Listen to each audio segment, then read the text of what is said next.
that Tuesday I wrestled Impact and they offered me a contract, and I told them straight up no, because I knew WWE was going to offer me one, even though I didn't, but I banked on myself. I believed in myself. And that Thursday when I wrestled Ali for the first round, they did. Rewind, recap, relive. For over 50 episodes, the revolutionary force in wrestling interview. Our first guest is returning to the show. I'm so excited to see what he's been up to in the last 2 years since our first interview. Must be coming up on 15 years now, something like that in the business. Formerly Blanco, Loco. Please welcome now Orion. How's it going, guys? What's up? Orion. Awesome to have you back. Yes, and Unmasked now. Our next guest, veteran of the business, still on the journey, getting everyone Lucha Lit. You might have seen him in TNA, AEW, WWE, just name a few. And of course, got to mention former 24/7 champion. Please welcome Lince Dorado. It's Lucha Lit, Lince Dorado. But yes, sorry, Metallic, for the belt.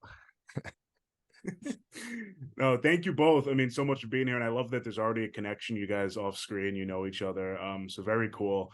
And Lince, most recently for you, I saw a post. I think it was yesterday, but you've been posting recently. You're doing a LuchaTaker, Undertaker inspired thing, which looks great. And I think even Pablo Bear, if I read correctly, was with you. So could you talk about how that came about? Because I think it's so cool. Yeah, so I made I was obsessed with Undertaker, and Yoko actually got me into American wrestling. I was already into like Lucha Libre and Puerto Rican wrestling, but when I found American wrestling in '94, the Royal Rumble to be exact, and watching the Undertaker and Yoko basically put each other in a casket match, I was blown away. I was like, this is exactly what I want to do. And so I was obsessed with Undertaker until Kane came out. And back when Kane came out, I thought legit a character like that shouldn't have worked at that time, but it did, because he was presented as a monster, and I believed he was a monster until I met him at a like a meet and greet, and that fool was wearing an Adidas red and black tracksuit, and I was like, man, this dude's just a regular dude. But so I was obsessed with him forever, and I decided, because I make my own gear, I was like, you know what, I want to give not homage to him, but I want to do like a fusion inspiration from him. So I did the Kane one, and Taker ended up being at the Raw that I wore it at. And I only wore it for a paper or for a promo, I think. But he noticed it and recognized who I was, who I made the mask out of. And he was talking to me. And I have great stories with Taker, man, from my time in WWE. So like this was another time that he couldn't have been a better human. So after that, I was like, you know what? I'm going to, because he had a little bit more pieces to him. He had the hat, the trench coat, the gloves, and all that. And Kane only had the mask, the bodysuit, and the cape that I made from his Madison Square Garden debut. And I wanted to go all out. And I figured I made that outfit maybe last year for October. And I was like, I'm going to wear it for all October. And just LuchaTaker it. So I retired it after last October, but then I did a show for Republic of Lucha, the Phoenix and Penta's show.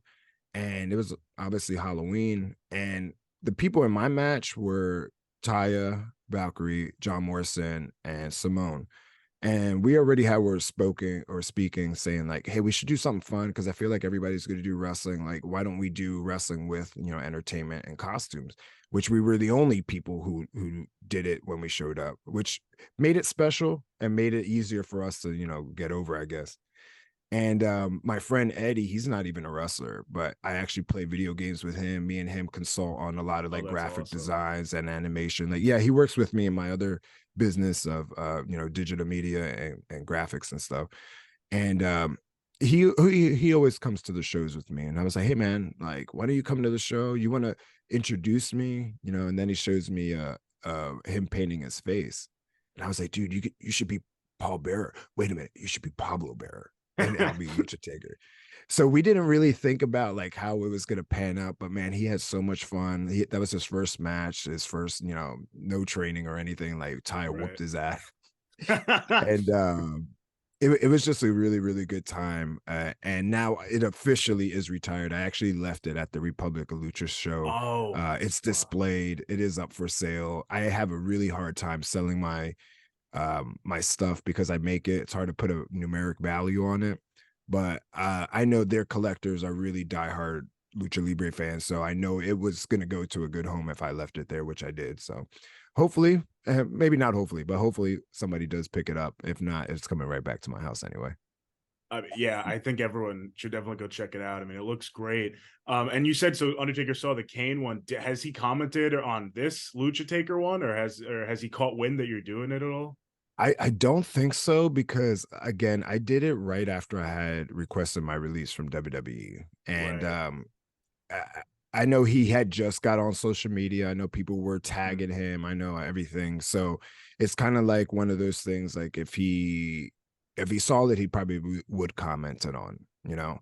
Yeah. But I have since seen him since WWE at some conventions and stuff like that. And he does remember me as the Kane, you know, the guy who made the Kane Lucha mask and Yeah. Lucha Kane, I guess. So, but yeah, nothing but great guy in my opinion.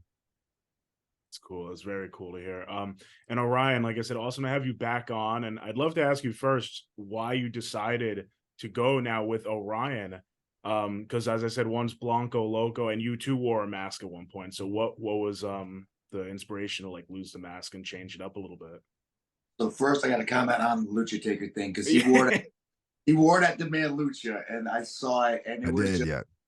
it was just like I popped so freaking hard for it because it was But I just was missing the Pablo Taker, man. I was missing Pablo. That's what it would have made it awesome, because I did have the custom music and I did, but the Pablo dude, I think he got more over than I did, honestly. People were tagging me in videos, but I realized, wait, I wasn't in the video. It was just Pablo just saying oh yes and oh no every time I got beat up. That was his job, just to say oh yes and oh no and bring in the urn at the end. in regards to the mask thing, like, so the mask was never my idea. That's first off. Like when I first came to Florida, um, I'd been training for like 2 years up in New York at 2CW, and when I came down, there was a show called DWI down in Riverview, and this guy Frank Reyes and Anthony Devlin owned it, and they literally like just pushed me into it. They're like, just do it, just do it, just do it. And I'm like, I don't know. Like, I'm freshly, I guess, trained at this point. I don't really attribute a lot of training to CW because it wasn't. But there's like, just do it, just do it, just do it. And then they gave me like this crappy mask that was just literally Andrade El Idolo's mask, just a complete rip off of it. Some black and white tights, and it was just terrible. But they're like, we're gonna call you Blanco Loco, and I'm like, okay, sure. And at that time, I was just a young kid. I'm like, okay, well, if this is what I gotta do, this is what I gotta do to get booked. So over time, it just kind of started to evolve, and I started to kind of like look at Lince and look at Jay Rios and look at John Cruz, Serpentico, and stuff like that, and like really just kind of like see what they were doing, and saying how much, like, in like 450 and like all these lucha libre guys who literally like lived and breathed this 100%. And I was trying in any way possible not to disrespect that because of how the house took it. So like I started buying better gear. I started training with like Matt Seidel to learn some type of lucha libre. I've had matches with Lince. I've had matches with Serpentico. Recently, Jay Rios up at Mucha Lucha. And every time that I see them, I would literally ask them any kind of advice how to get better. What can I do? What can I do? What can I do? And then it just got to a point where about 6 months ago, I started training with Malachi Black and Zelina over at the Dark Arts. Mm-hmm. And I had been thinking about like the mask and like what it really meant for a while. And I took it off. I lost it at OVW because me and Al talked about it. And he was like, I think it's time. And at first I was very uncomfortable with it. And it was one of those things of like, who am I without that mask? You know what I'm saying? Am I any, like, and then like I sat down with Malachi and Zelina, and they were just like, listen, like, you're good in the ring. We understand that you're good in the ring. You're very athletic. You got a great look and everything like that. But why are you doing this mask gimmick? Why are you doing it? And the short and simple answer, and it's not a good answer, was, well, it gets booked, and people do enjoy the gimmick. You know what I'm saying? It was a fun gimmick, but it just wasn't 100% me. And going forward, after the Netflix series came out for OVW, it was more the thing of like, okay, I have a chance now to just be me, turned up to 1,000, and I'm loving it. I still do the mask at certain places because they do ask me to still do it, such as like the Man Lucha, Mucha Lucha Atlanta, stuff like that. Just for the time being until we can get a good solid story to get away from it.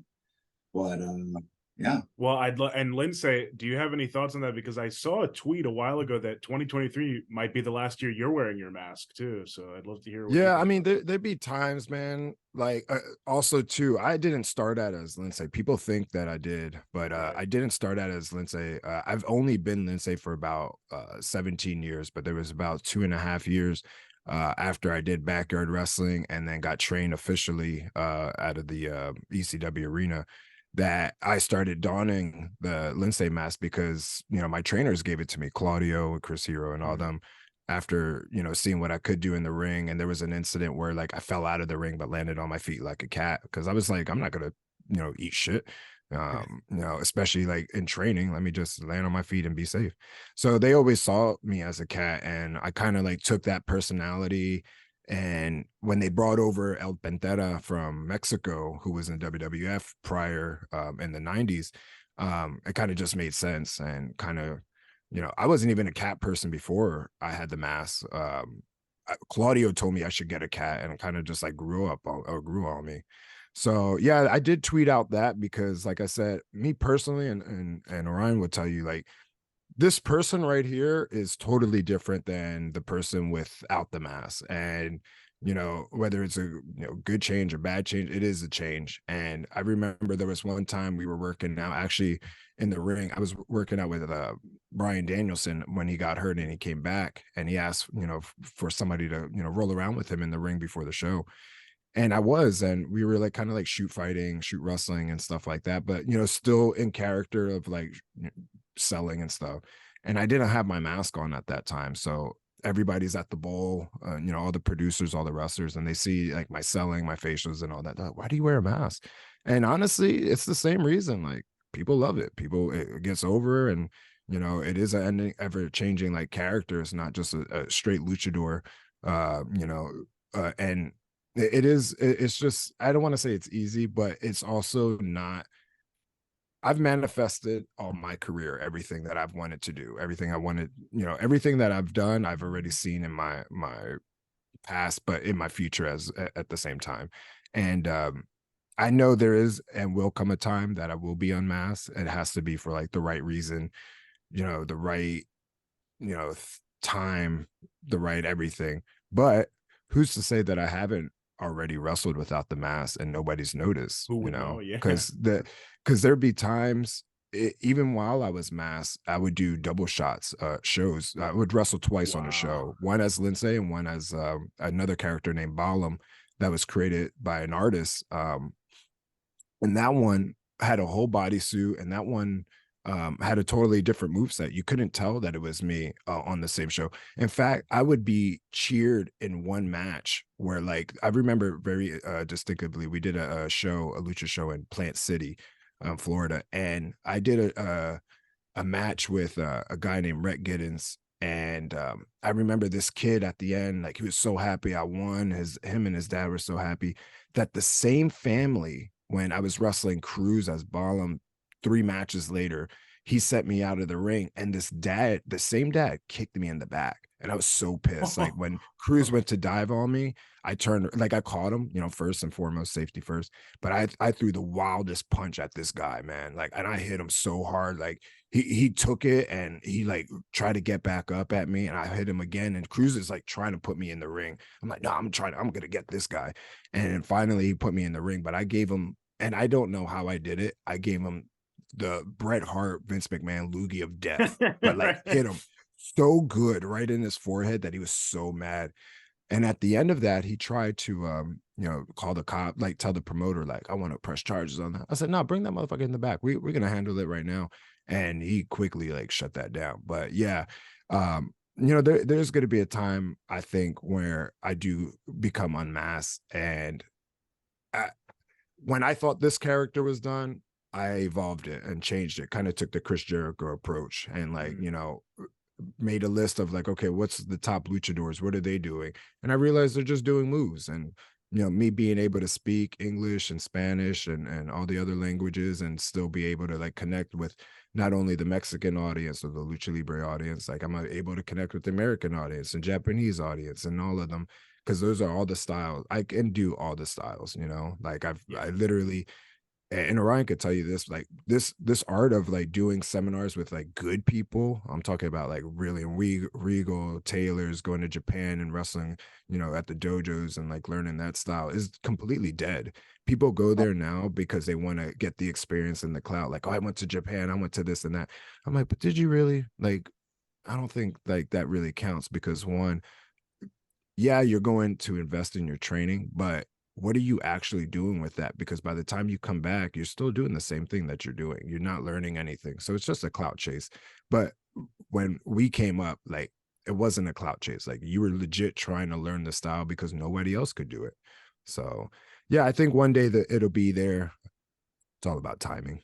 Orion, I'd love to hear what you think about that. Yeah, what Lince was just saying. I agree 1,000%. Honestly, like you said, I mean, it's kind of the same thing. Like we had this kind of the same mindset where it's like, you know, Lince was always is always changing. You know what I'm saying? He gets to a specific point, and he's like, you know what? Let me spice things up a little bit, and then he just slightly changed something like that you notice, but it's not. It doesn't overtake the character whatsoever. It's still Lince, but it's just it's another level up. That's kind of the same thing that I was doing with the Blanco character. Was, you know what I'm saying? I was looking around and I would see people like everybody wanted to cut like serious, super serious promos, you know what I'm saying? But like if you go back and watch my promos, they're funny, they're entertaining, you know what I'm saying? They're not even like, to be honest with you, they weren't even thought out. They were just literally like off the cuff, like Deadpool-esque, you know what I'm saying, when it came to promos and stuff like that. Yeah. And then the Pikachu thing came in and it was kind of like, I was like, oh shit, like I can do a couple cool moves, you know what I'm saying? Like, you know, most luchadors do. But realistically, I just got to do this Pikachu thing, and it'll be over like crazy. You know what I'm saying? Like I got one big spot in match, which is as long as the heel stomps this Pikachu, you know what I'm saying? That's the biggest pop of the night. Take it the fuck home. You know what I'm saying? Yep. But and the, you know, like I said, in the same aspect about the seminars and stuff like that, like that I agree. Like everybody wants to post like, oh, look what I'm doing, look what I'm doing, look what I'm doing.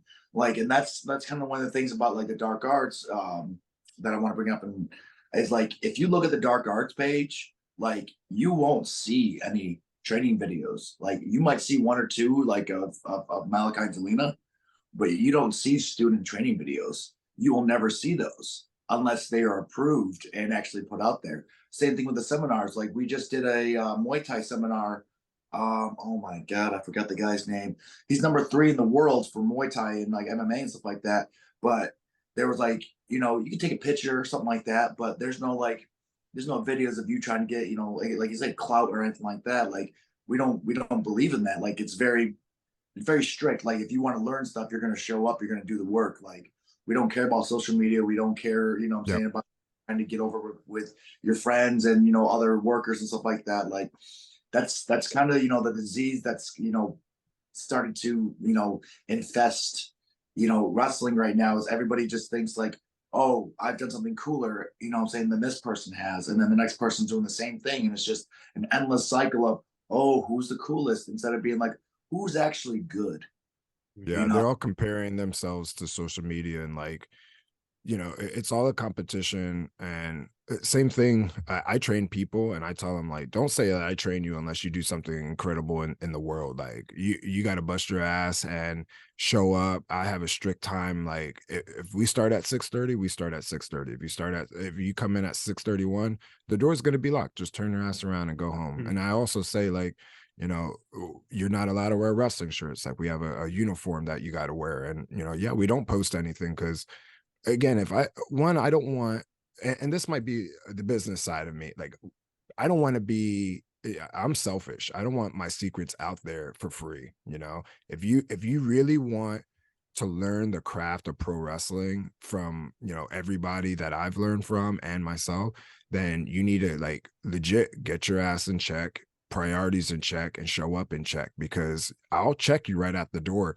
And like I said, if I feel like you're just wasting my time, I'm not a time waster. Like, you know, I'll tell you straight up, like, you're wasting your time, take your money out somewhere else. You know, I'm not, it's not about the money to me. You know, it's more about my reputation and what I bring to wrestling. And if I can bring somebody in that makes wrestling great, great.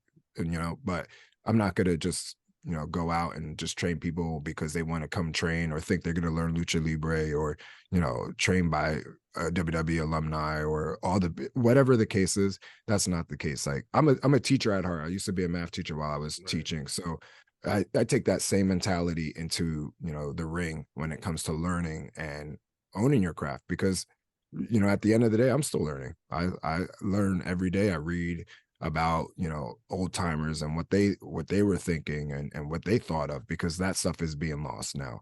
The art of pro wrestling is being lost. But I think with guys like me, Orion, and some other people that are in our generation, I think we're still fighting to keep it alive. And then, you know, it's on to the next generation to see what's going to happen with indie wrestling and pro wrestling. So good luck, guys. And that's the big thing about it, is like, you have the same mentality that we have at the Dark Arts, which is literally like, you know, don't show up to waste our time. Like, you know what I'm saying? Like, it's a very rigorous process. Like you said, we have a strict time. If we're starting class at 6, you need to be there by 5:30, stretching. Mm-hmm. You know, they're very big on stretching. We do strength and conditioning. Like, he has an entire gym set up in his house. So we do 2 hours of pro wrestling, 2 hours strength and conditioning, where, you know what I'm saying, he has free Muay Thai on Saturdays. You know what I'm saying? And, you know, like, on top of this, we're doing promos. We're doing, you know what I'm saying? Like, and then I watch all these kids who see me do this stuff in the ring that I've, you know, that I'm, you know, because I'm a trainer on Wednesdays for the beginner. And then I still go to advanced class on Monday. And on Wednesday, I'm still doing the same stuff the beginners are learning, because you cannot overlearn the basics, you know, and that's kind of lost on people too. But they see me do one cool thing and they're like, oh, how did you do that? And then they're so focused on trying to make it so much cooler instead of just making it real.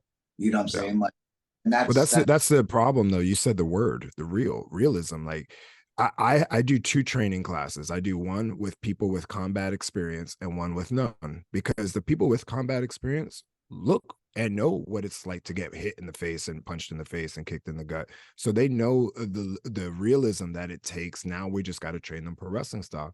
When you take somebody who doesn't have that and has never been in a fight or never done any kind of sport where, you know, they got to be physical. And I'm not talking like baseball. I'm talking about like a physical sport, like, you know, where you're hitting each other, or even just wrestling. Like, that's the best sport. You know, if you take those people who haven't done it, then they're just plain wrestler, you know. And sometimes you'll find gems in them, but most of the time those guys and girls are not most likely to be unsuccessful, because they do lack that realism, and they're more imitators than they are, you know, realistic. So that word real is, you know, such a big, you know, word when it comes to like training. And I tell people, like, if you were in a real fight, what would you do? And then I realized, oh wait, you've never been in a real fight. Okay, so now, well, you wouldn't do anything. You would just run. I guess just run in the back and do whatever. But yeah, 1,000% agree with that. Well, Lince, you mentioned the business side earlier, and one of those sides of your business is gear making. I feel like it's very well known. You make your own gear, you make other people's gear in the industry, and I think that's so cool. I'd love to hear how that started and some pieces that you're proud of that are out there, whether your own or some other people's. Yeah. Appreciate it, man. Yeah. So, yeah, my business is called Golden Link Services LLC. I kind of am the Cactus Jack of all trades of professional wrestling, where I do everything: merch, shirts, gear, video editing, everything that you need in wrestling, I do. But one of my biggest branches in my business is the gear making. And I've been making my gear since I've been 17. I'm about 36 right now. Just turned 36 in May. And that came about because after my first set of gear was given to me by my trainers. And after a couple weeks or a couple months, I already got the gear bug to make another set, or to get another set. Didn't really know how it worked out, or like how to go about it, kind of learning on the fly. And I'm being 17, 18 at this time. Finally found somebody that was recommended to me. And this guy ended up trying to charge me like $700. And I was like, bro, I'm like 17 years old, just paid whatever I did for wrestling class, like, you know, school, I think I paid $3,500 or something like that. You know, I was like, I can't pay this. Like, what do you want me to do? So I had the epiphany of like, man, I took a sewing class in 7th grade, and that kind of stuck with me. And I'm, like I said, I'm a math person. So a lot of, I could see things, unravel them, put them back together kind of thing. I was like, I think I could do this. So I took $500 that I had left to my name, and I bought a sewing machine for about $150. And then I bought a set of black spandex and black or in gold pleather material, black and gold, because that was what I was rocking. And I made these generic luchador trunks, gold trunks with black tights underneath and black knee pads on top of it, like the lucha style square knee pads. Looking back, I was like, man, these are awesome. Looking back now, I'm like, damn, they're trash. Like the stitching is terrible, but it held up and it looked really good on camera. But yeah, ever since then, I was like, I think I could do this. And kind of, I probably have commissioned maybe a total of, let's say, 5 pieces since I was 18, you know, since like 2022 or whatever, or 2012, you know, something like that. And every time I commission a piece, I'm like, man, I wish I would have made it, because I would have made it better. And I'm, you know, spent all this money on giving it to somebody else. But now I'm super obsessed with it. I was burnt out for a little bit of making gear, as most gear makers do, and changed my business model, how I accept gear and gear orders now. But now that I got back into it, I kind of look at it more as art pieces than just, you know, garments, I guess. And people realize that as well when they get it. I love when people are like, man, this is like great quality. Like you kicked it out of the park. Because I was obsessed with fast forwarding. My first gig in WWE was actually to make gear for Pac Neville. And I was friends with Sammy Callahan, Pac from before the Indies. And, you know, he knew that I was making gear, and he had asked me, like, hey, man, I have a hole in my trunks. Do you think you could reconstruct these or like remake these? And I looked at it for a good 3 hours, and trunks aren't that long to make, but I was so obsessed with how the Japanese, because that's where he bought it in Japan, how the Japanese made, you know, their garments. And I was like, wow, this is like produced professionally. It looks like a professional did it. So ever since I got that piece of garment, I said, I want to make my stuff look so professional that people forget that it's wrestling gear.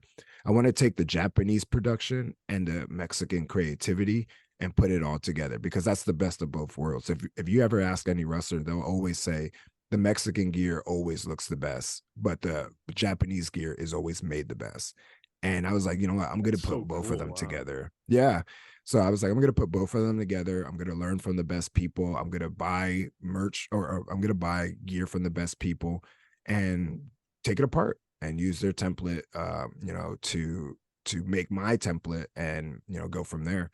So I was very fortunate that Pac gave me that opportunity to learn, not only learn, but to make his gear too. And, you know, I was very fortunate that I got to learn the art of Lucha Libre mask making from, you know, guys who live and breathe Lucha Libre in Mexico daily. And now I love that I can see my gear on not only me, but like all my friends like Bayley and Charlotte and Pac and Sammy.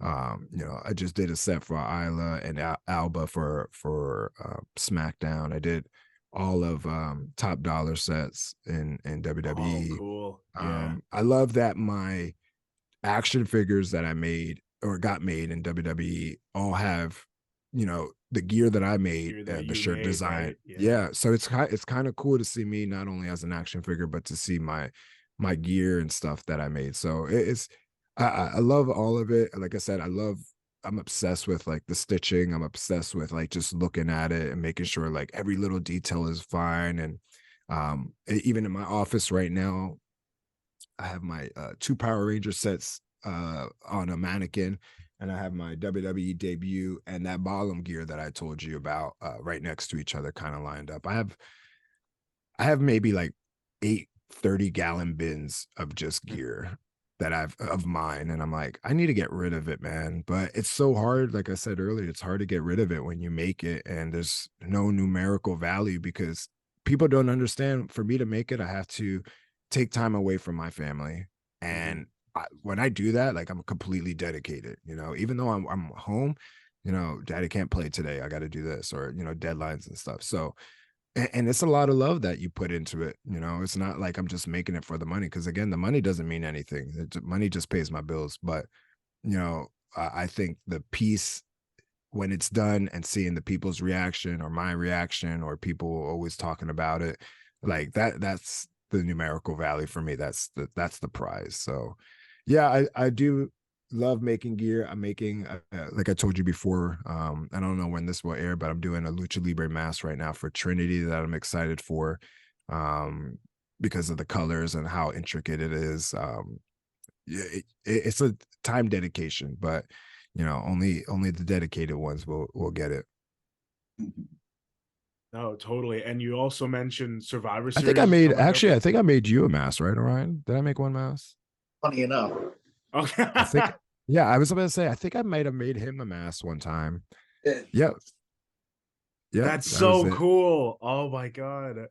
What I did with it is I got it's signed. So it was a mask that I got made, but it was just like for me, it was too pretty to wear. Honestly, like it's one of my favorite masks, and I got it signed by Charlotte, Becky Lynch, and Hideo Itami. Oh yeah.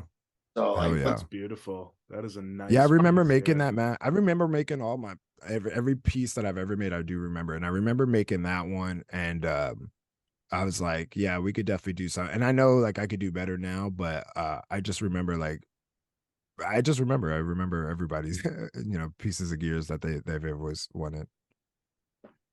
And so you're working on that. You're working on Trinity's Lucha Mask and something for Survivor Series you had mentioned.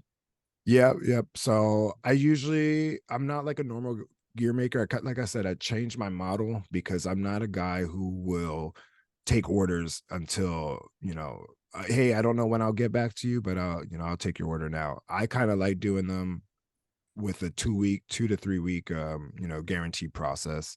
Like as soon as I get the material, you're guaranteed at least 2 weeks and it'll be in your hands. And so that's what I was kind of doing. I had 10 orders at the beginning of this year or this month, but I had finished some pretty early. So I ended up taking 5 more. And one of them was Bayley. She wanted, I had made her set of gear. I made her like 5 sets of gear in her NXT days. And she loved it. Again, she loved the production of it. Like she loved everything about it. So she'll go back to me every once in a while when, again, if she knows that she needs something within a week or two, she knows where to go to get it from. So I'm going to make her 2 sets of gear, one for Survivor Series that I designed. So I'm kind of excited for that. And another set for her to like just wrestle in, maybe TV or live events. But then I have 2 lucha masks that I'm doing, one for Trinity, one for another indie guy. I have some patchwork. I did a set of 2 sets of gears for 2 guys in NXT, and they forgot to tell me that the patch had to be a different color, but they sent me, you know, their patch style, and I was like, so I did everything. I finished it, and then when I sent it to them, they're like, "Oh man, mate, we forgot to tell you that the color had to be different." So I was like, "Hey man, time's money. If you want me to change it, I'll change it." So, but you know, you gotta pay up. They paid up.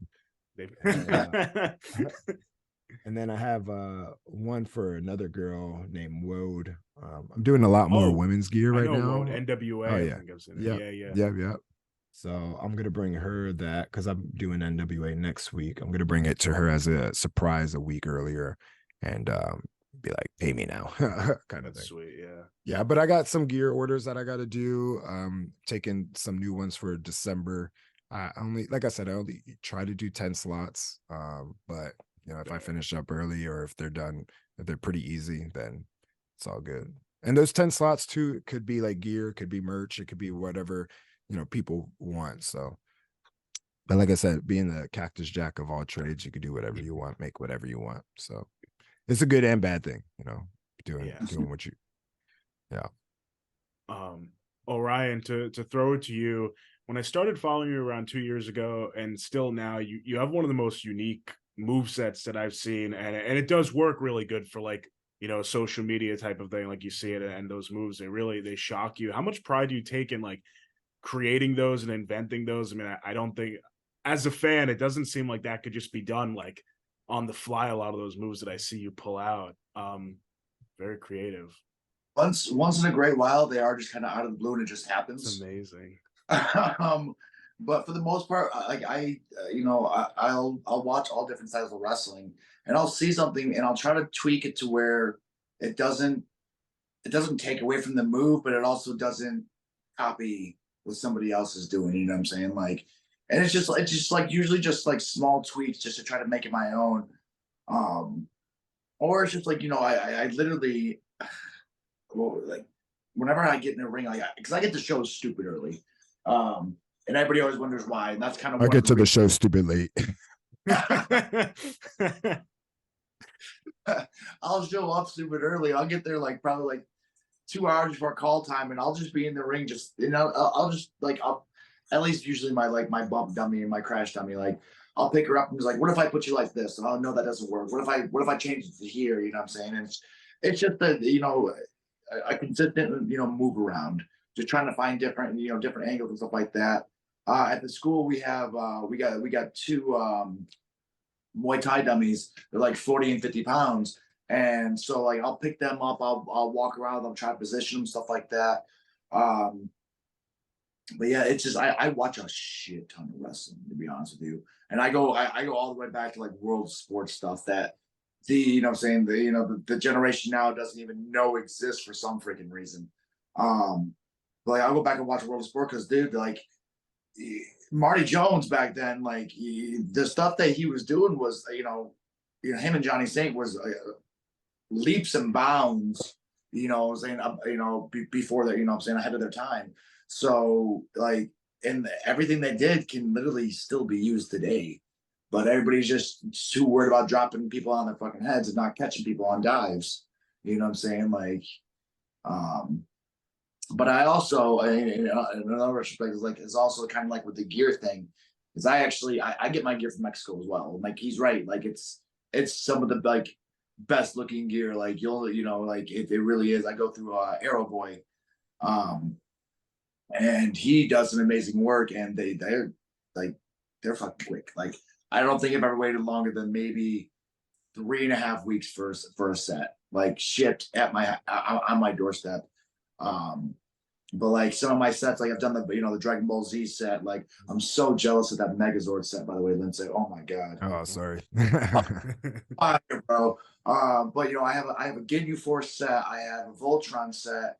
I have my Kingdom Hearts sets. You know what I'm saying? Like I always try to take inspiration from things that I kind of enjoy, because it makes it that much more fun to wear the gear, and you're going to enjoy it a little bit more. And it's definitely different for, what I'm saying? That's the things like, people like Lince that do like the gear full time, like having people that have a mindset of like, hey, like this is a good idea, but I think I could spice it up and make it better to where like nobody can copy it. And like, that's one thing that I hate about like Lucha, where I first started getting my gear from, is like they steal designs and they just mass produce everything. And I've seen the same 400 wrestlers with the same tights that, design that I literally paid to have made, and they just threw on their site.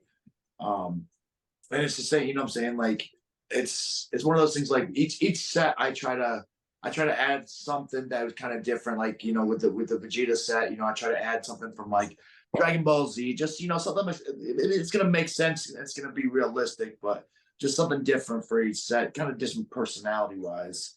But yeah, I mean, long-winded answer. I watch a shit ton of wrestling and just try to make things different. No, the creativity is so cool. I mean, both with the moves and the gear and everything. I've always known you as a creative guy. And Lince, we've seen some of like the greatest offense ever in wrestling come from Lucha Libre. So I'd love to hear for you the pride you take in your style in the ring as well. I've heard you say it was inspired a lot by Psychosis too, right?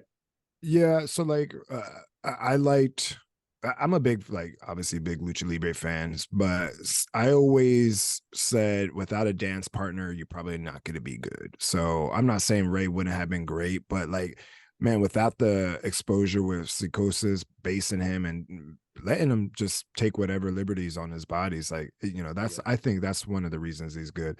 But for me, I like to have the mindset of like, okay, if I was a fan, what would I want to see me do? If I was a fan of me, what would I want to see me do? And like, that's my mindset when I get into the ring. Like, I play real life video game. Like, that's what wrestling is. If we're not really fighting, like, this is a real life video game. So like, what would I want to do in my video game? So that way, it's exciting. People are having fun. It's a roller coaster of emotions. So that way, by the time that 3 count happens, you're like, oh my God, like that was amazing. And you realize like, man, we probably did a couple things, but we probably didn't do a lot.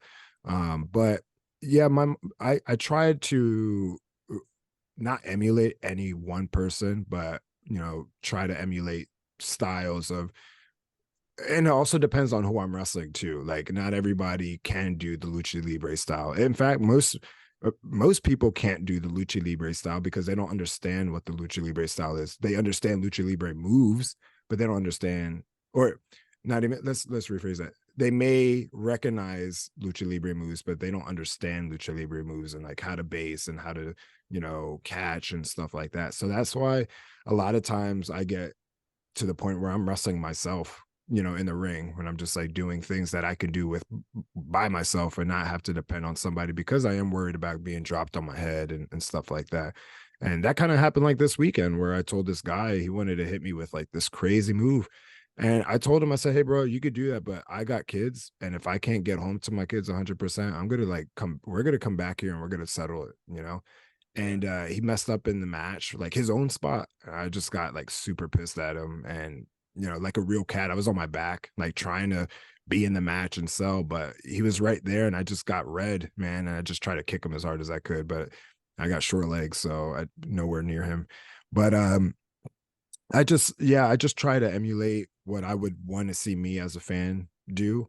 Or if I was a fan, what would I want to see, Lince Dorado do, and then kind of do that, knowing that again, I could do any style I really wanted to with anybody. Just again, depends on my dance partner, who wants the smoke. But going back to like Psychosis, I always thought he was exciting because he could do Lucha Libre, and he was a great bass, and it could fly, and like was just so cool to look at with like his bodysuit and everything. So just a little bit of all of those come to fruition when I got to wrestle him last year or the year before that. And, told him that. I said, without you, man, there would be no Ray. I honestly do believe that, because without Psychosis in war with Ray in that Super Juniors Cup, where that basically they got initiated to the world, if it wasn't anybody else, I don't think it would be, as good, because I think they would have been selfish and kind of like try to overshadow and forget what the assignment was. The assignment was to get Ray over, but they both got over. That whole match got over. So I always believe that, with a good dance partner, you could be successful and great. And I just try to, emulate that. And sometimes I got to be my own dance partner, and that's okay too. That just means like, because I don't want to bring myself down in a ring or in the match because somebody's level isn't there. You got to come up to my level, and if you can't, then that means I have to wrestle myself. So I'm not going to bring myself down, but I'm also, not elevating, you or me. So that kind of gets frustrated when it comes to, having matches and stuff. In fact, I think this whole past summer, I felt like I had, I think I counted 59, almost 60 matches. And I swear every one of them I wrestled myself. And I was like, and they're coming in the back like, thank you so much for the match. I'm like, okay. And I turn around, look in the mirror. I'm like, thank you for the match. Like, because it can be frustrating, when people aren't at that level, or they're not even trying to be at that level. I just cut a promo on somebody yesterday where I'm hearing a 2-minute promo, and I checked out within 30 seconds, maybe even less, because he sounded like he was playing pro wrestler. And I told him, I said, while you're playing pro wrestler, I am being a pro wrestler 24/7, 7 days a week, 365 days a year for the past 20 years. Like you're not on my level, man. Like, what I'm saying? And I'm not saying that to be like cocky or anything, because I'm not, but I am confident in my abilities and my, and my worth. So you know. No, definitely. I love that with a good dance partner too. That's a really good analogy. And I want to get into a little bit, Lince, to your WWE career. So WWE fans first saw you the Cruiserweight Classic, and then not long after we saw the inception of 205 Live. And I'd love to hear what your thoughts were on like kind of how they isolated the cruiserweights at that time to their own show. It was giving them a spotlight, but kind of keeping them in their own area. What'd you think as So it was weird because we didn't know about, all right, so the Cruiserweight Classic came about and we all kind of got wind of it, and very fast, within like 2 weeks it got put together. It literally was put together in 2 weeks. They scoured the world for 36 wrestlers. I think 32 competed, but 36 were there. And within 2 weeks they just got the best ones. And I remember we did it, and I was wrestling actually still for like Impact. Like I was doing, because I was still independent, they let us do whatever. So I remember the first week of the Cruiserweight Classic, that Tuesday I wrestled Impact, and they offered me a contract, and I told them straight up no, because I knew WWE was going to offer me one, even though I didn't. But I banked on myself, I believed in myself.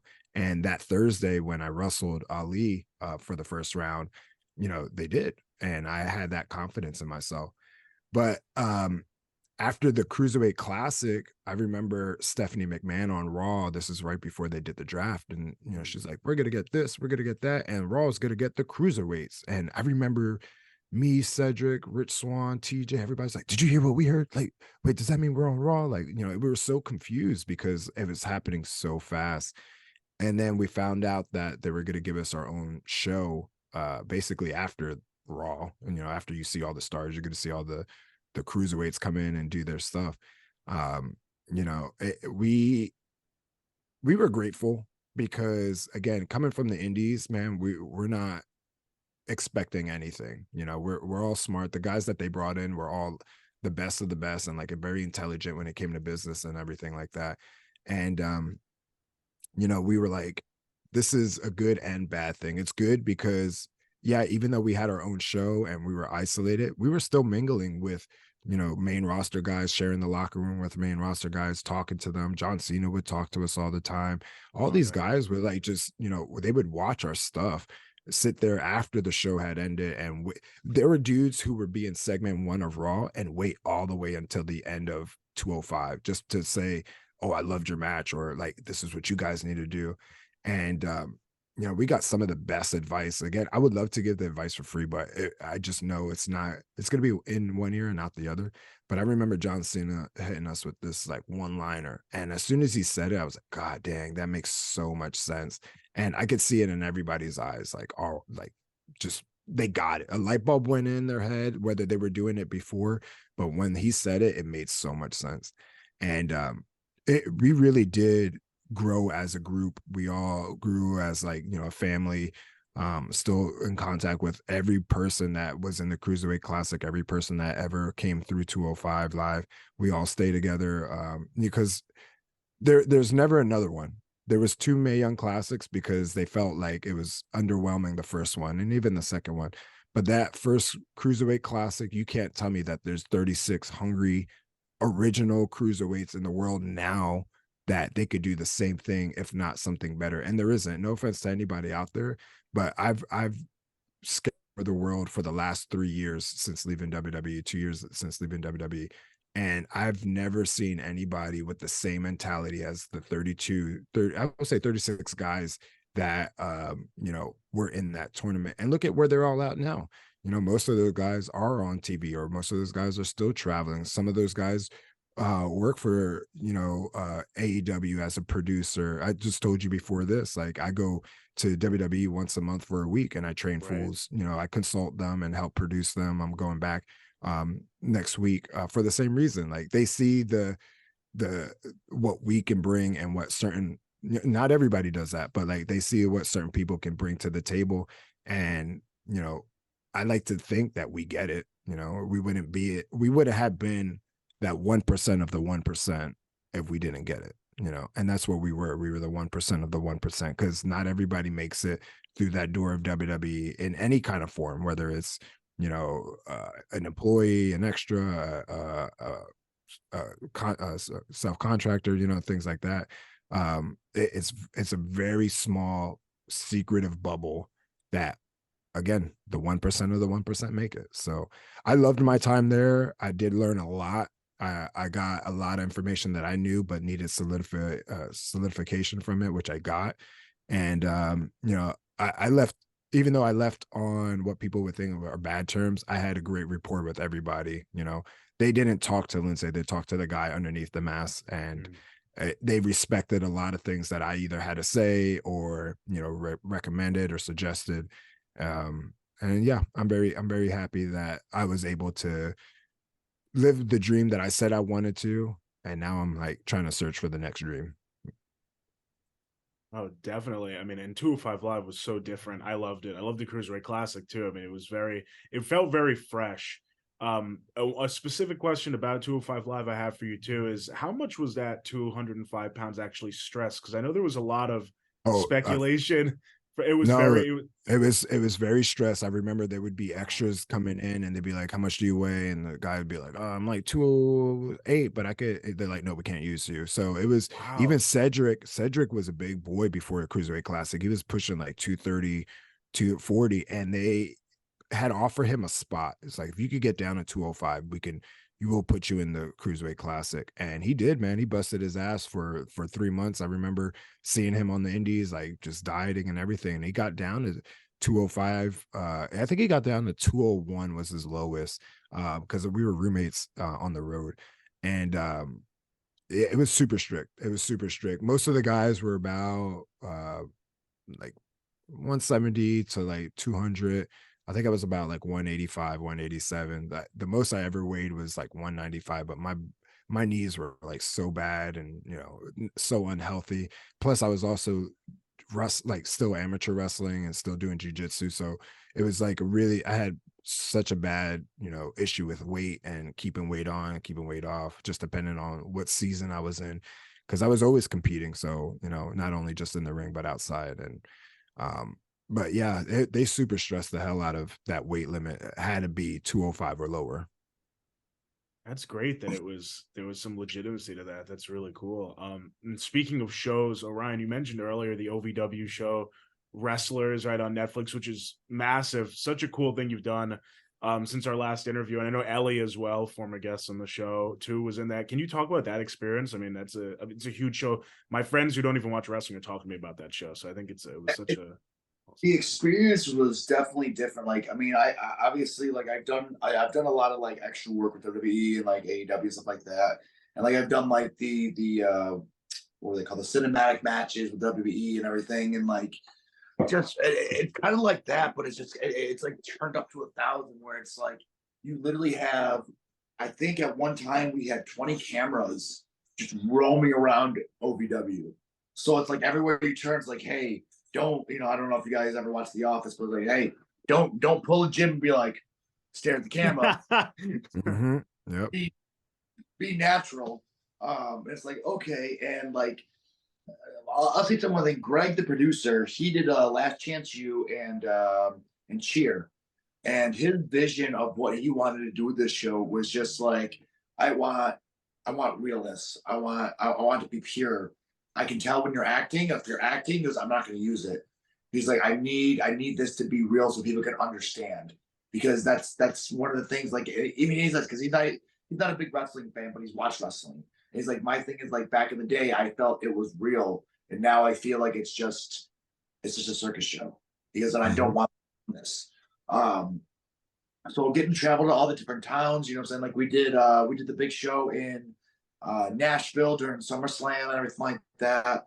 And like, again, it was just kind of, it was hard, because it's like, do what, it's like when you had to be in character, you were in character, obviously. And then when you had to be out of character, you had to be out of character. And like, it was just like, I made all 7 episodes, which I'm just like, I don't know how the hell that happened. I mean, we did a lot of cool stuff, and it was like very long nights. Like, honestly, like the nights were just like, the days was like, starting at like 6 o'clock in the morning and, doing the entirety of the day until like, 11 o'clock at night. And I thought those days were long. And then, it came out, and, like, we had nothing. We had like no preview. We didn't get any preview of what the show was going to be. Not even an inkling of like, hey, by the way, this is what's going to be. Greg just literally said at the end of the shoot, he's like, thank you guys so much. You all did amazing. He goes, just let you know, everybody's going to look how they should. And they certainly did. They definitely, you know what I'm saying? Like the people that looked like they were supposed to and how they really are definitely looked how they really are. And then the ones that needed a good spotlight to be shown in the light they deserve to be in, we're definitely given that spotlight. I definitely think it's brought more awareness to the life of a pro wrestler. Because it's not, you know what I'm saying, people think that we just get in our cars or get in a plane and we go to a show and wrestle and we make our money and we leave. Like, no, it's like it's very taxing on our personal lives. Like Lince said, you know what I'm saying, for him to sit down and do a set of gear, like he's got to focus and he's got to take time away from his kids, his family, you know what I'm saying? Like it takes a toll. Like I've literally left. I'm gone almost 5 days a week right now. You know what I'm saying? Between I go to advanced class on Monday, Tuesday I have off, Wednesday I train the beginners. I leave Wednesday night. I go up to OVW TV. I do TV Thursday. I have a show Friday, Saturday. I get home on Sunday, and then I have 1 day to relax, and I'm back on the road. I think people are now starting to kind of see like there are, you know, more levels to wrestling than just showing up and doing it. And it actually led to some pretty cool opportunities because we got to be a part of they started filming a movie right after that in Louisville called Queen of the Ring. It's about Mildred Burke, the first NWA Women's Champion. And Trinity's in it, Tony Storm's in it, Walter Goggins, Josh Lucas, Martin, oh my God, I can't remember his, Martin, Sensei Kreese from the Karate Kid, from Cobra Kai, he's in it. But it's a great, like, and it was a great experience, but it was like, again, like, everybody thinks that movies are easy to make. And we learned real fast that it's like, hey, be here at 8 o'clock in the morning. We're not going to start shooting until midnight. You're going to be here until 5 a.m. So it's like, hurry up and wait. So yeah, it's very taxing, honestly. But overall, great experience. And it's done great things for OVW in regards to, like, you know, we've 10 weeks straight, we've sold out on a Thursday night. Wow. So, and, you know, that's, especially when you're doing a weekly show, that's, you know, especially nowadays, it's kind of unheard of, especially for a place that holds 400 people. So we're getting kind of back to the heyday of, like, you know, what OVW used to be looked at as, you know what I'm saying, where it was the place, you know, where it was a place to go. And they're not settling for like, hey, we're OVW, an indie company, you know what I'm saying? Like, they're not settling for that. Their goal, with a group of new investors that just came in, who are renovating the entire Davis Arena, and it's going to look amazing when it's done. Plus, you know, just doing all these exceptional changes. Their goal is to be at least number 3, you know, world promotion under WWE and AEW. That's where they want to be again. And I definitely think that is possible. As Lince kind of said, you know, in regards to like cruiserweights, you know what I'm saying, we have a rush division, which is the same thing, but we definitely need people that are going to step up, you know what I'm saying, and stop thinking that, you know, dropping people on their heads is the way to go. You know what I'm saying? Like, you know, being a cruiserweight, you know, doing Lucha Libre isn't about how fast you can go. You know what I'm saying? It's an art form. It's just like any other, you know, any other kind of pro wrestling, but it has more beauty and emphasis to it than, you know, most people realize. And they just don't understand that. And they don't want to train that way. They want to train to try to get the views and the clicks versus being they're also being trained by people who don't have that experience. So that mentality that they're getting is the same mentality that their trainers are getting. And that's why sometimes it's a matter of, one, who trained you, and not how many years you've been wrestling, but how many matches and who you've been wrestling. Because again, I know people who will tell me hey, I'm a 10-year pro. I'm like, yeah, but you probably only had about 50 fucking matches. Like, can you be, you know, I had almost 60 matches in the summer. Like, if it really came down to it, like, I should have at least 56 matches in a year if I wrestle once a week, you know, but I'm wrestling multiple times a week not because I want to, not because I need to, because I want to, you know, kind of thing. And that mentality was brought down to me by my trainers. And I think it's just a disconnect right now And I honestly want to say it started in like 2010 and after. Like the mentality of a lot of people who are now coming into wrestling think that everybody can do it, and not everybody can do what we do. You know, anybody can learn wrestling, but not everybody can do what we do. Like, you know, I write about this all the time. There's 100%ers and there's 99%ers. 99 is 100, but it's not enough. You know, I mean, it's almost 100, but it's not enough. Those are the people who say they want to do this, they want to do that, but they don't actually want to do the work that gets you there. 100%ers are the people who sacrifice time, who make family number two, wrestling number one. You know, times with like my kids and my family, they knew they had to be number two for years, because if I made them number one, then wrestling would never have become a priority, and I would have never gotten to where I needed to get to provide for them and how, you know, the living situation that I wanted for them, rather than the one that I grew up in.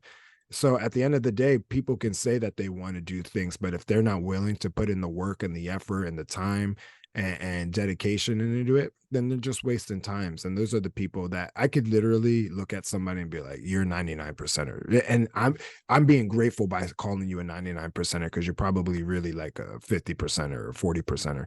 But you know, you're put in that same category because you'll tell me that you want the things that I got and you want the things that I've done, but you're not willing to put in the work, make people number two, sacrifice your life, you know, in order to really make make a stand in this wrestling business, rather than just be a footnote. You know, I don't ever want to be a footnote in the wrestling business. I want to be like, oh, that guy was like top indie cheer or wrestling, like, you know, in the world, like international professional wrestling superstar. You know, that's how I like to be said, rather than like indie wrestling superstar, you know, or WWE former. I don't even like former WWE superstar, like WWE alumni. Like I earned that, you know, because that's what I said I wanted to be. I wanted to be a WWE wrestler. Never said I wanted to be a WWE champion or whatever. Like I always just said I wanted to be a WWE wrestler. I did it. Great. I don't think people are willing to do and do the things that it takes to get there or anywhere else. Because if they were, then they would be. You know, they would stop complaining and bitching about, you know, why am I not doing this? Why not doing that?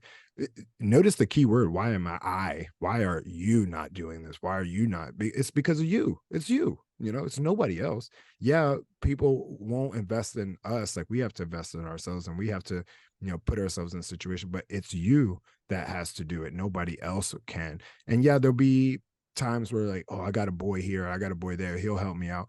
But and honestly, people see that, man, and you get even a worse reputation because, oh, you only got there because your friend is there. Oh, you only got there because your girl's there. Oh, you only got there because of this or that. Like nobody could ever say that about any of my peers. Like they got there because they knew that they were willing and able to do everything that it takes to be a professional wrestling superstar. And you know, it's different to say like, oh, I just want to be a pro wrestler. Like you could be a pro wrestler, but I want to be, if I can, like a draw. I want to be the guy that people, okay, we need this guy here on our show because he contributes, or like I know he's consistent and great. Like let's use him. Like rather than like, oh, this guy's cheap, let's use him, or you know, this guy's free, let's use him. Like, you know, or this guy, hey, use my friend because he's here with me, he drove me. Like those are the things that are killing pro wrestling right now. And honestly, like it is exponentially declining when it comes to like the quality of talent, the quality of shows, quality of matches, where I'm like, man, I've seen these matches over and over again because we're like, you know, bastardizing them rather than creating something, whether it's content or whatever the case is. It's just like nothing's original, nothing is unique, nothing makes me want to watch wrestling right now. Like I don't watch wrestling unless my friend's like, you know, hey, I'm doing this. I'm like, okay, I'm gonna watch that. But it's hard to watch like indie wrestling right now where I'm like, I could see the same story, I could see the same moves, I could see the same movements where people are like moving as if they were moving in practice. I'm like, this is not wrestling to me. And it's hard to really sit down and digest as a fan rather than like a teacher and be like, oh God, look at this. Oh man, look at that. And it takes a lot of fun away from, you know, the pro wrestling aspect now, now that I watch it than, you know, when I used to watch it. Because they want to be comfortable. That's the biggest thing. Is everybody wants to be comfortable and do it their, you know, they want to do it their way. But the problem is their way isn't working, and it's not going to work. It's not Yeah, going to. it's not. you know what I'm saying? When you get comfortable with something, you don't give it 100%. You know what I'm saying? Like, no matter what it is you're doing, the moment that you get comfortable in something, you're just like, okay, then you sit back. You know what I'm saying? Like, we have a saying, which is get comfortable being uncomfortable. You know what I'm saying? Because it's think that you know something, that you have something down, coach is gonna switch that shit up on you instantly. Why? So that you never get it 100%. So that you're always striving for that little extra that you didn't get. And that's how wrestling should be. It should be like, you should never think or have it in your mindset that, yeah, I'm good enough. No, because the moment we all think that we're good enough, why the hell are we still doing it then? You know what I'm saying? Yeah. Like, always learning. And that's the mindset that's missing from wrestling. Is we should always be learning and always be trying to test ourselves. And people just get so comfortable not doing that it's you know, wrestling suffers. Yep. And it's going to continue to suffer. Yep. I mean, that's the conversation you guys just had was great to end us off. But I'll go one final question for you, Lince. Any advice for Orion as he continues on, or really any rising stars in general? Maybe advice you wish you had at the start of your career. I mean, for me, it's hard to give advice. Well, for Orion, man, like, he's been around for a while, so he knows the landscape. We're in a different bracket when it comes to like the guys coming up, because again, we actually have it harder where people won't want to use us because of we're overqualified, and it's much easier to pay somebody no money to little money to do a similar job than we do. But again, same idea when people are like, hey, I have this move, can I do it? Because I know you do it. It's like, hey, brother, go ahead and do it, because I know people are gonna like mine better, so I don't really care, you know. But I think it's hard to give advice to, like, you know, guys like us, besides, you know, keep that motivation alive, right? Like, you know, keep hustling, outworking everybody, and that's, at the end of the day, that's gonna outshine you more than everybody. But at least for the up and comers, man, stop pretending like you know everything, because you don't know anything. And unless you've been trained by somebody who's made money, who's lived and breathed pro wrestling, and, you know, investing in you, then you need to find those people who, you know, who will do that. Because at the end of the day, you're learning from Joe Schmo, and Joe Schmo's never made it to the dance. So what can Joe Schmo really, you know, teach me? It's kind of the same mentality. Like, go find a school that's credible. You know, not every school is the same. Not every pro wrestling school is the same. You're gonna learn similar things, but it's not the same. You need to go find the schools with the trainers that have credibility, who've been around, who've done the dance, and, you know, will get you to the dance. You know, give you the tools to get you to the dance, not get you to the dance. That's your job to do it. So it really is about being humble to yourself, being realistic as well, and setting some goals and dreams will help strive you. And they got to be realistic, you know, realistic with time, and realistic with everything. You know, setting those goals give you something more to strive for, so that when you do achieve it, everybody will see that your work has paid off, and now you're going to be trying to achieve something much greater. And I think that's important, to have a goal, have a good teacher or a good mentor. People, you could also train at a crappy place, and as long as you have a good mentor, you know, I mentor at least 20 people a month, you know, making sure that they're guided the right way, because I've never had that. You know, I've never had a true mentor to say, hey, this is what you really need to do, or hey, you know. So now I'm that person, and I don't mind being that person, because I am a teacher at heart, like I said earlier. So, you know, keep the hustle strong and just keep outworking everybody else. To me, we talk about social media, like, don't compare yourself to anybody's social media. Social media is supposed to be used as an advertisement tool, not, you know, a popularity contest. So I can care two shits what anybody else is doing. I don't care what anybody else is saying, posting. I don't care what they look like. I don't care, because one, I think they don't care, and I'm not going to waste my time and energy on things that don't matter when I could use them for something else. You know, my emotions aren't real. You know, my time is real, and my time is valuable. So I'd rather put my time to bettering myself mentally, physically, or creatively, you know, creatively. Yeah. And Yeah, stop comparing yourselves on social media, guys. It's not a popularity contest, because trust me, the ones that are popular, they already have a home, you know. So you're just competing with unpopular other people in the business. So good luck. Well, thank you both. I mean, Lince had great words of wisdom, and this flew by this hour. Thank you. I'd love to do a part 2 with you guys down the road. I love the Yeah, absolutely, brother. connection.